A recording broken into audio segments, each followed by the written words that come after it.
Well, greetings and salutations, everybody. Welcome to AMC Mailbag, the all-mailbag show here on AMC Movie News, where all we do is take your mailbag questions.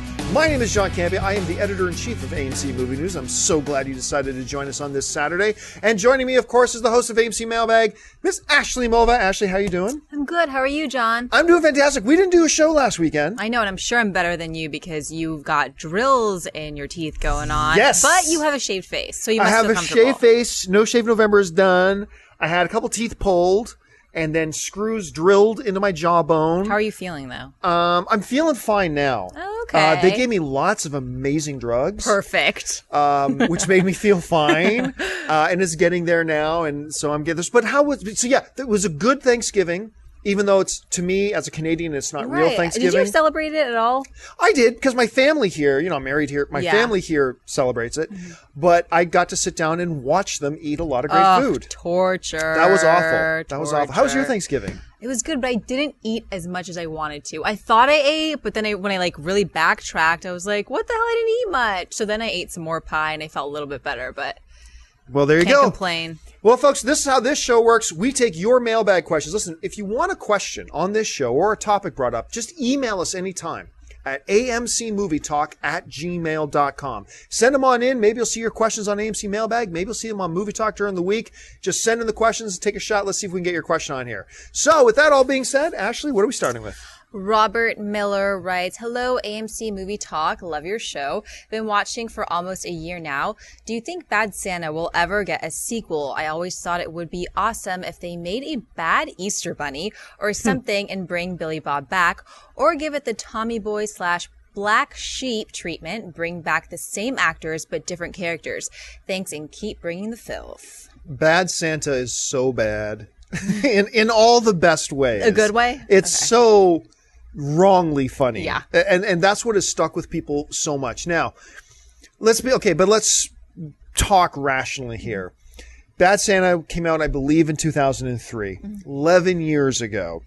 So the longer you get away from it, it's not unheard of to have a sequel after a long period of time. But, the longer you get away from it, the lesser and lesser the chance gets, right? So I'm not sure that would go in its favor or not right now, how long it's been. The other thing is Billy Bob Thornton isn't as big of a star right now as he used to be. That certainly goes against it.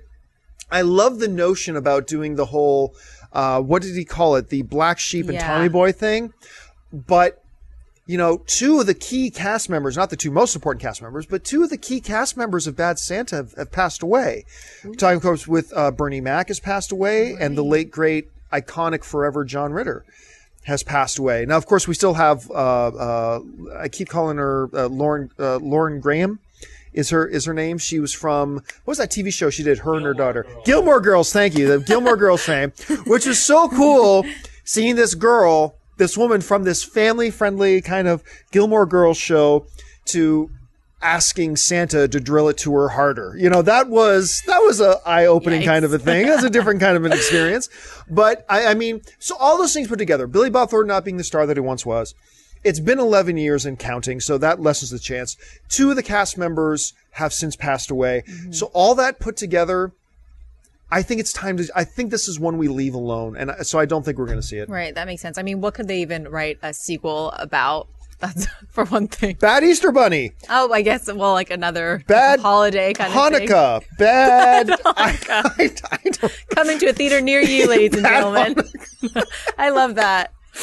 All right, what's next? Luke Wiklund writes, hi guys, love the show. You kill it every time. I was curious, is it just me, or does Marvel's Quicksilver seem slower than Fox's Quicksilver? It's funny. Ever since they announced Marvel and DC, or Marvel and Fox, were both going to have the same character, Quicksilver, in their movies. A lot of people have been wondering and speculating, discussing and debating, who's going to have the better one. And at first we saw pictures. We saw Aaron Taylor Johnson in the Avengers Quicksilver, and I thought it looked dumb, but a lot of people really liked it. So goofy. A lot of people thought it looked really great, though, and I thought, with the gray sweatshirt with the lightning bolt, come on. And then came the pictures of Evan Peters in the X-Men Quicksilver, and he looked like what did I call him? A 1970s reject of what's the band who says "Up All Night to Get Lucky"? Daft Punk. Yeah, so he looks like a 1970s Daft Punk reject. Is what he dressed like. He looked like some accurate. kind of DJ. It was just looked bad. I mean, I try to keep in mind it's the 60s, 70s, whatever. Keep it in context. Maybe it doesn't look as strange when we see the movie. But most people thought he looked totally ridiculous. And then to everybody's amazement and surprise, and positive surprise, Evan Peters' Quicksilver was awesome. And one of the highlights of one of the best movies of the year in X-Men Days of Future Past. So that was great. In asking the question, does it feel like, I think he's asking if the Fox one, if the Fox one, if the X-Men one is faster than the Marvel one. It's hard to say because we haven't seen the movie. I mean, until we see Avengers 2, until we see Avengers Age of Ultron, it's really difficult to have any kind of opinion based on a couple of seconds that we see of Aaron Taylor Johnson in Avengers in that trailer. It's impossible to say. Which I always got to bring this up whenever we talk about Quicksilver. You do realize that Quicksilver, the two Quicksilvers are both guys from Kick-Ass. Just let that blow your mind. I remember watching Kick-Ass and stopping for a second and saying, wait a minute. These are the two Quicksilvers in the same scene. I thought that was awesome. Crazy, yeah. Anyway, but also in asking the question, does it seem like one is faster than the other? I think it's not important. Because we don't want either Quicksilver to be too fast. Because a Quicksilver who is too fast kind of ruins a movie, because then if they're too fast, they become too powerful. And it's kind of like the Superman thing, every generation, there's some discussions that go on about we need to depower Superman a little bit because Superman is so powerful. How do you write a story about him? There's no threat that becomes a danger to him. There's no threat to the world that he can't stop when he's just too powerful. So there have been several comic book writers who have taken on Superman over the years that have engaged in, while he's still the mightiest of the heroes, they've depowered him a bit and they've reeled him in a bit, because the more powerful they become, you run the risk of them becoming less interesting. And so I want to make sure that neither X-Men nor Avengers take their Quicksilvers and go too over the top with how fast they are. Keep it so they're still vulnerable. Because if you got a hero that's not vulnerable, then there's no stories to tell. Right. So gotta be careful. I love Evan Peters. I think he's an amazing actor. Isn't he great? Yeah. What do you think of him, and how do you think how far do you think his acting career will go? The next 3 years are going to be pivotal. Because right now he's got some cachet, right? Because of the success of X-Men, and because when everybody thinks of X-Men Days of Future Past, they think of how great he was in it. If he makes some really bad decisions right now, could kill all that momentum. If he makes some really good ones, it could propel it. I think the dude is ridiculously talented. Like, nobody talks about Evan Peters because it's a relatively small role, but also he's overshadowed in Kick-Ass by Aaron Taylor Johnson, by Chloe Grace Moretz, by Clark Gregg, or Clark Duke, I should say. Clark Gregg is a very different thing. But when you watch him in Kick-Ass, he's great in that. And I love the way he played Peter in X-Men. That is a character that easily could have gone really cheesy, but he played it such as a despondent, angst teenager with this great power. Like, he just played it perfectly. I'm really excited to see what he does next and where he goes from here. Yeah, he's so talented. Yeah, he's really good. Iris Tahou, right? So we already have a Marvel Cinematic Universe, a DC Cinematic Universe, albeit one film so far, and Universal is upping the ante with their forthcoming Monsters Cinematic Universe. Do you think this is the next trend in cinema? If so, what other cinematic universes would you like to see come to fruition? I personally would love to see a Disney cinematic universe with Prince Charming torn in a love triangle between Snow White and Cinderella. Iris is just a perv. She just wants to see a three-way on screen. And there are websites you can go for stuff like that. Anyway, not that I would know. Well, first of all, it's important to point out that what you're talking about isn't a cinematic universe. What you're really talking about there is just a crossover. Is a single movie with a bunch of characters in a big crossover. That's different from a cinematic universe, but you probably already know that. And yeah, cinematic universe is becoming the new thing that people want to do. Marvel's done it. DC is doing it. We've already seen that Sony is trying to set one up with their Spider-Man cinematic universe. We know Universal is setting one up with their Monsters cinematic universe. The appeal of a cinematic universe is a really good marketing ploy because it goes right to the core of why sequels are popular. Sequels are popular because you're putting out a movie that already comes with a built-in fan base. That's hard. When you put out a new original film, there's no pre-existing fan base. You just hope the movie on its own merits can bring in a lot of people. You do a sequel, especially if it's a sequel to a movie people like, you know you've already got them interested, and hopefully you can expand your influence at that point and bring in even more of an audience. A cinematic universe is an extension of that. Because Guardians of the Galaxy isn't just Guardians of the Galaxy. It's part of the same universe and world inhabited by Iron Man and Captain America and the Incredible Hulk, right? So you kind of get the benefits, not all of them, but you get some of the benefits of a sequel while still kind of getting to make your own original film, right? So that's the appeal of cinematic universes, and that's the genius of a cinematic universe. But while I understand why all studios want to try to set one up, and I've got no problem with that, I don't want to see it go too far, because with a cinematic universe comes limitations. You know, I often talk about the TV show and movies sharing the same universe as a terrible, bad idea. Because I believe, and we're seeing it happen in Marvel's Agents of S.H.I.E.L.D. Marvel's Agents of S.H.I.E.L.D., the showrunners of that show are not free to do whatever they want. They're not free to explore their show the way they want to do it. They are limited, and their hands are handcuffed and tied by making sure nothing they do on their show can contradict or go against what Marvel is putting in their movies. So their hands are tied.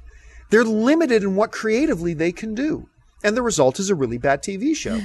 And I've been saying that's why I'm really glad that DC is doing their own thing. I'm really glad that Arrow and Flash were two really good shows right now. Not so much Gotham or Constantine, but that they have their own cinematic universe because they can do whatever they want. They're not beholden to what the movies do. And if you go too far into a cinematic universe, even apart from TV, yes, you bring in those benefits of a sequel, but then are you tying the hands of your original creative films?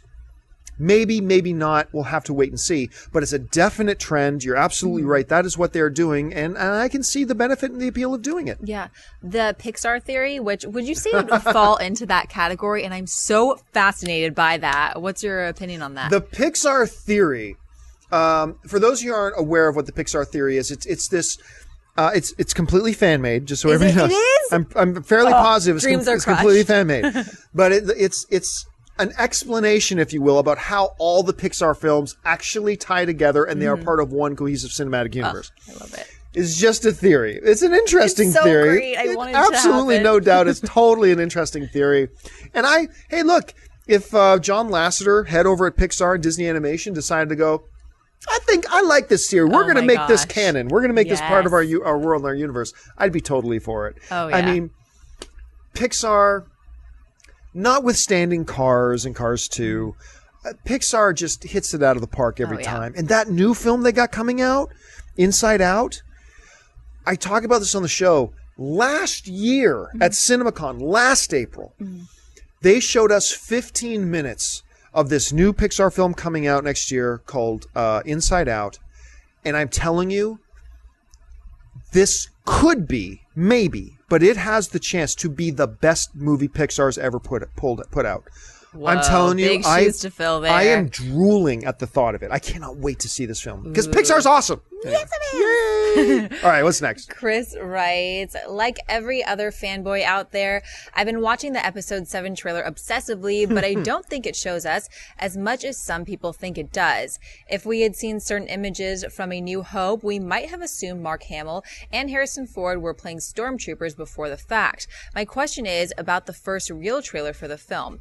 Do you think they will release it at Celebration, or will Disney wait until and include it with Age of Ultron? With the Ultron release date at May 1st and Star Wars Day on May the 4th, the timing is a good fit. Bring on the filth. If I had to put my money on it, which I am not willing to put any money on this, I would say and guess that they would release their next trailer at Celebration. Celebration's in April, though. That's the one thing against it. Celebration's in April. That's not that far away, just a couple of months down the road from now.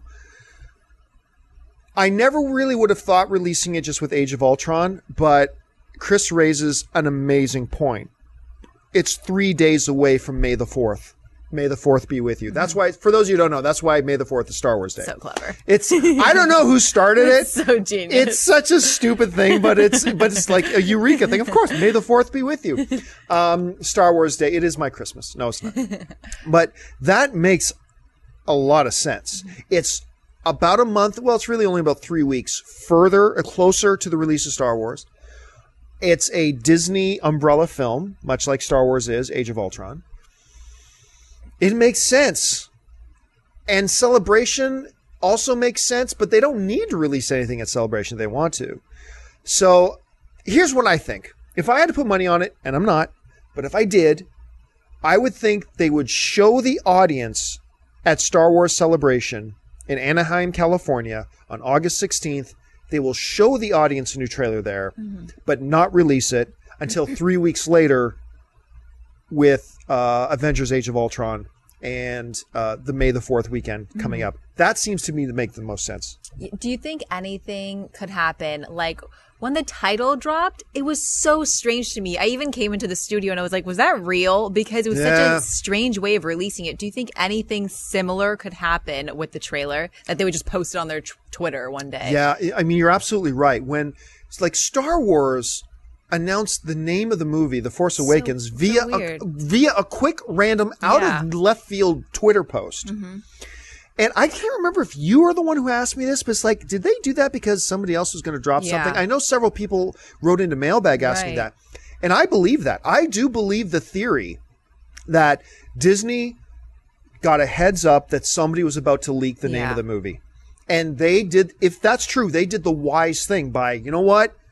Whatever, let's take control of this and we will announce it. If someone else is about to leak it, let's announce it ourselves.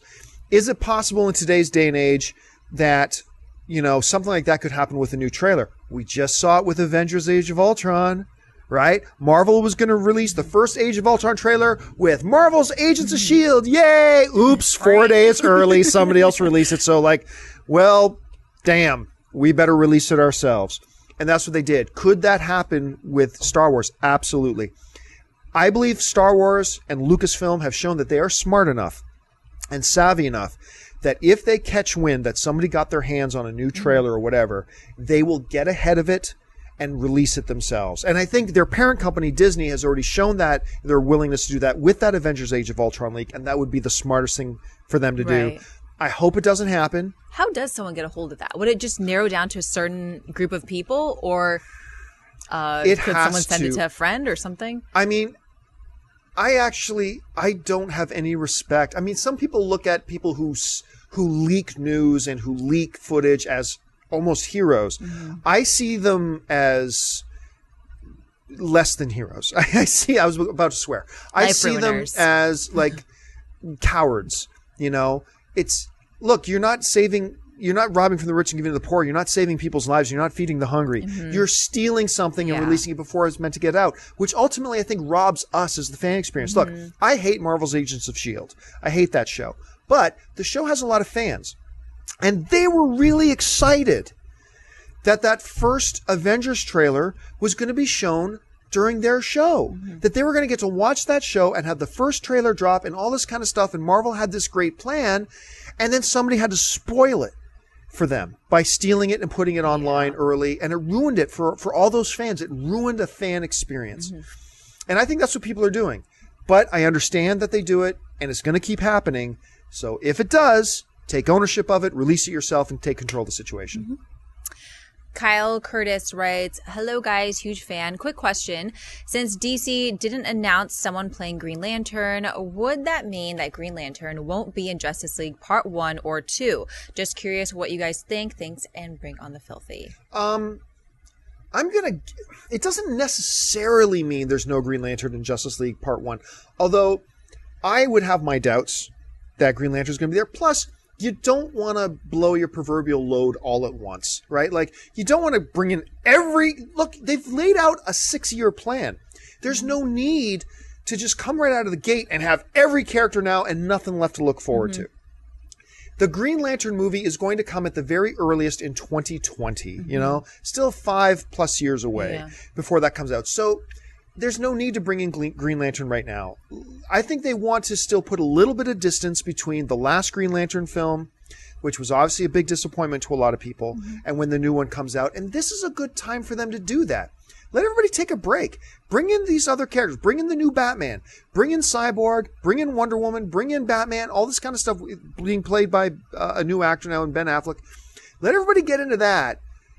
Give everybody a little bit more time to forget about the other Green Lantern. And then bring in Green Lantern when you're good and ready.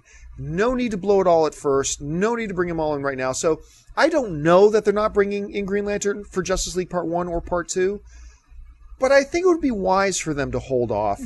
And that's what I think they're going to do. So we'll see how it pans out. With a Green Lantern movie in 2020 at the earliest, you say, and Justice League coming out in 2017, do you think it would work if we met the Green Lantern character first in Justice League and then we get his own standalone, or would it be kind of awkward to go that way? Well, it's a good theory because that's kind of what DC is doing with their new Batman versus Superman movie. They're introducing us to a couple. They're going to be introducing us to Cyborg. They're going to be introducing us to Wonder Woman. Rumors have that we're going to be introduced to Aquaman, but they're probably not going to do a lot with them until later. So the concept of taking, like, say, Justice League Part 2 and introducing us to Hal Jordan or Guy Gardner or John Jones or John Stewart, or whichever Green Lantern they're going to use. I still really hope it's Hal Jordan. But or Kyle Rayner or whoever else. The concept of them introducing us to Green Lantern in Part 2 to launch into his own solo film is certainly a legitimate theory because that is what DC is doing. I still don't think it's what they're going to do, but I wouldn't be surprised if that's the way they go. I guess we'll see. Yep. All right. What's next? Taylor Simmons writes, I saw today that Jared Leto was coming close to finalizing a deal for Suicide Squad. This was obviously a question written a while ago. If he in fact joins the cast, could he be portraying the Joker? Do you think it's too soon for another actor to reprise the role after Heath Ledger's legendary performance? If not, do you think Leto will reach the bar set by Ledger? Thanks and keep up the good work. Well, obviously he is. Jared Leto is playing the Joker. We know that now. That's come out. I'm going to ask film fans to do something that's going to be very, very difficult to do. And granted, this is going to be very hard to do. But stop making comparisons to the Joker portrayed by Heath Ledger. And look, I know that's a tall order. It's natural to want to make comparisons because it's both the same character. It's the Joker, right? But as we've already seen, Ben Affleck's Batman and this whole DC cinematic universe that we got going on right now is going to be a very different Batman and a very different cinematic universe from what Christopher Nolan gave us in his Dark Knight universe, right? And therefore, I think it's real safe to assume that the Joker we're going to get is a very different kind of Joker. Look, remember, the Heath Ledger Joker was a very different Joker from the Jack Nicholson Joker. You know, you'd almost think they were two completely different characters.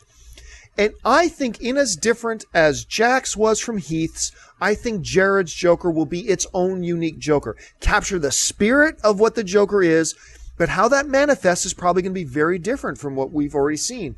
And therefore, I think we're running the risk of comparing apples to oranges in their two performances. So let's not think in terms of will Jared reach the level. Look, I'm going to tell you right now, Jared Leto is a better actor than Heath Ledger was. Oh, wow. Because a lot of people, I think they write me thinking I'll ask you about it, but a lot of people didn't like this casting. Why? I think there's almost anybody that they would have named as the new Joker people. But, you know, everybody's just thinking fair weather. A lot of people forget. I liked Heath Ledger very much. But a lot of people forget that before The Dark Knight, Heath Ledger, while he had an Academy Award nomination, he was also a very hit and miss actor. And not just hit or miss with how good his films were. He was kind of hit and miss on whether his movies were whether his performances were any good or not.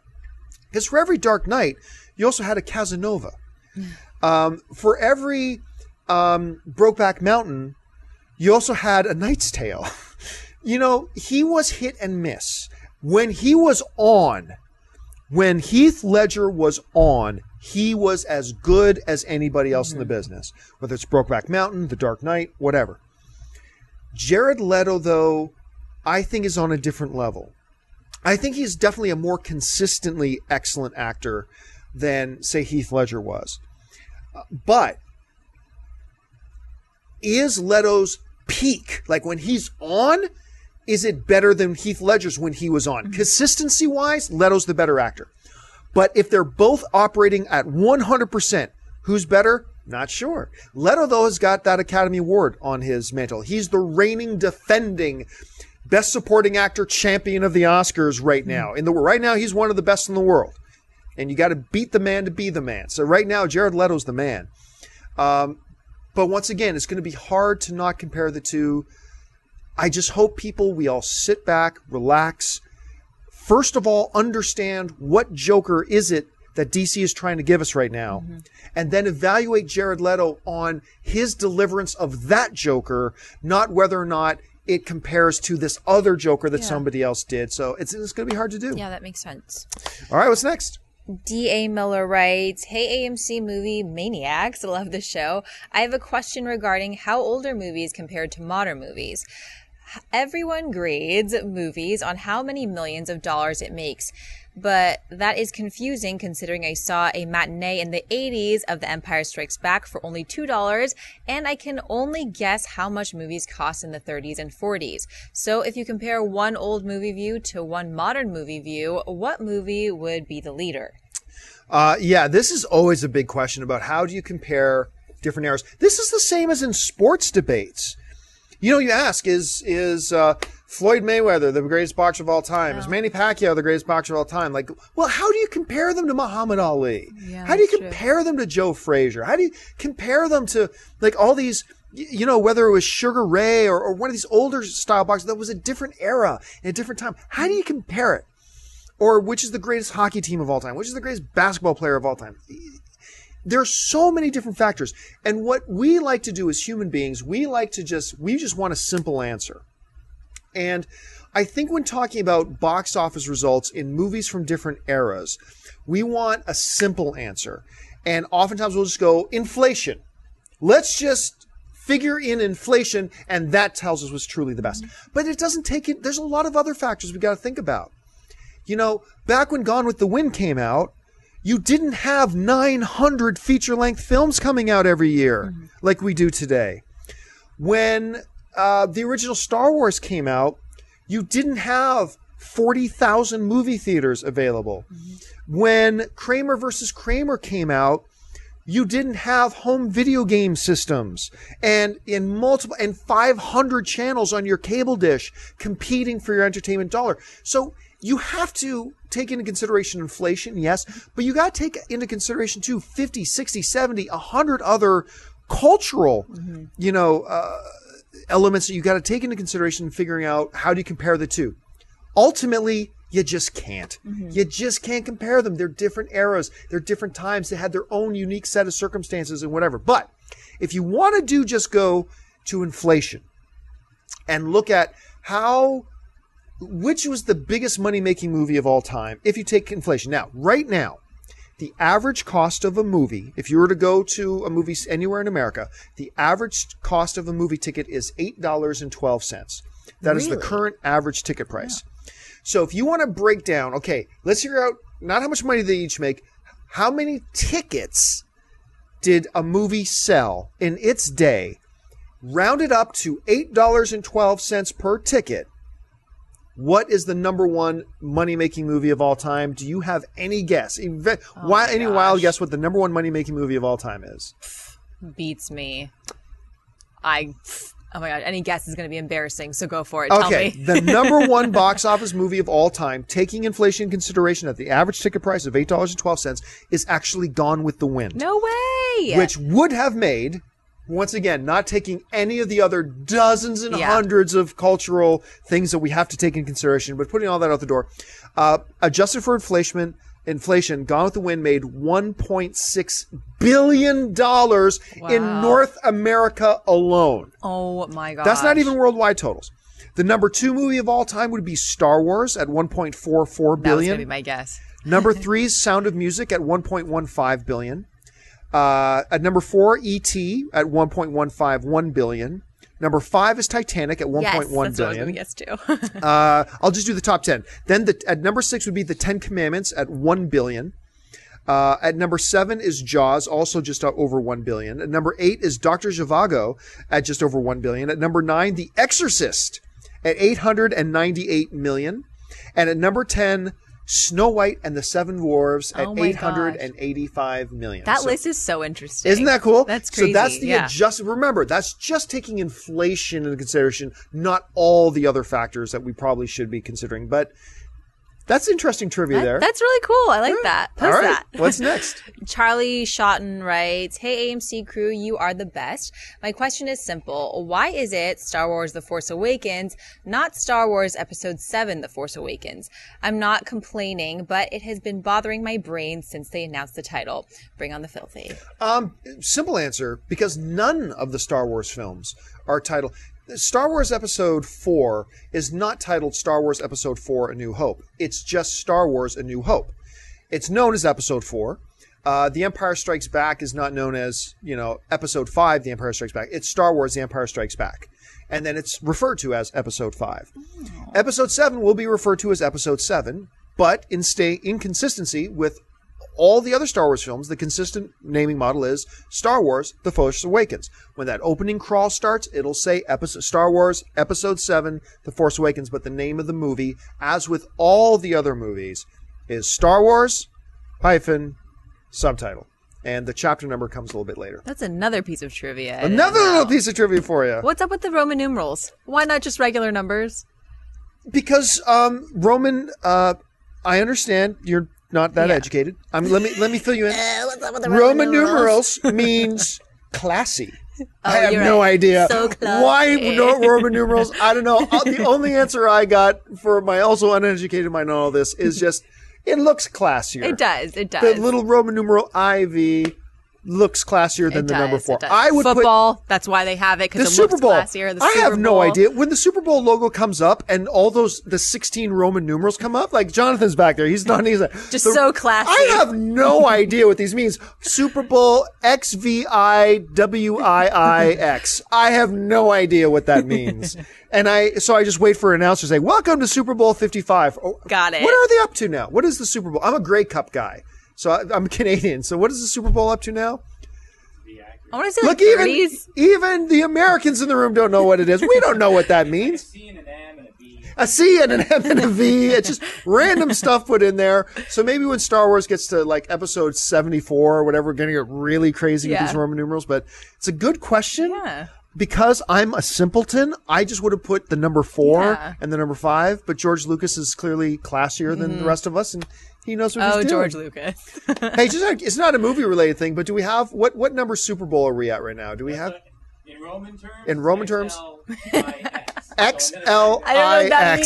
So it's XLI. I wish I had my Android phone. I'd say, what does XLIX mean in numbers? Well, that'll do it. That's the last question, right? Yes. That will wrap it up for this installment of AMC Mailbag. Thanks so much for joining us, guys. Listen, don't forget, lots of great movies playing in AMC theaters right now. Head on over to www.amctheaters.com for your theater, your showtime, and of course, your movie ticket information. If you want an audio-only version of this episode, we do an audio-only podcast, so you can listen to us on your phone. Just look in the description of this video, and you'll find the link to our podcast feed, so you can listen to us on your drive on the way to work, or while you're at the gym, or wherever you are. Also, don't forget, click the thumbs up button, share this video around, and subscribe to our YouTube channel. I want to thank, of course, our host today, Miss Ashley Mova. Ashley, where can people find you online?